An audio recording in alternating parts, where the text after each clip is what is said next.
Hello, this is Sir B, and today magsosolve po tayo ng algebra problem. So this is multiplying radicals. So we have here 3 square root of 2 plus square root of 3 multiplied by square root of 2 plus 4 square root of 3. Of course, dito gagamit po tayo ng FOIL method. So ito yung first. So we have 3 square root of 2 times the square root of 2.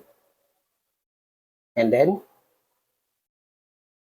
outer, we have plus 3 square root of 2 times 4 square root of 3. Okay? And then, we have the inner. So this is plus square root of 3 times square root of 2. And then last, square root of 3 times 4 square root of 3. Okay?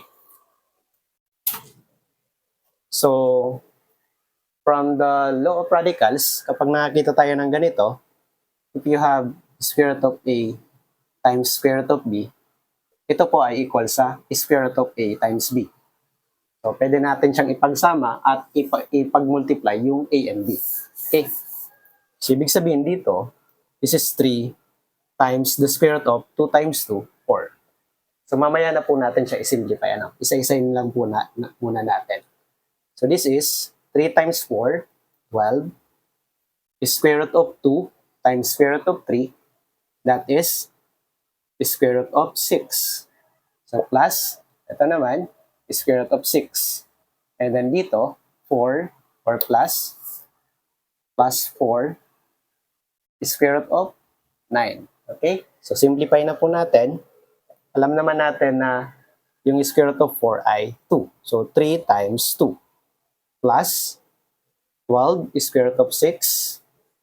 So, okay na yan. Plus square root of 6 plus square root of 9 is 3. So, 4 times 3 yun. Simplify natin. 3 times 2, 6. This is, pwede natin siyang i-combine. Like term sila.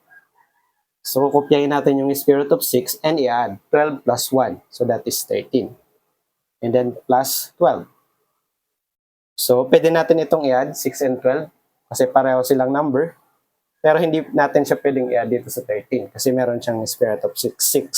So, 6 plus 12, 18. And then copy 13 square root of 6. And that is our answer.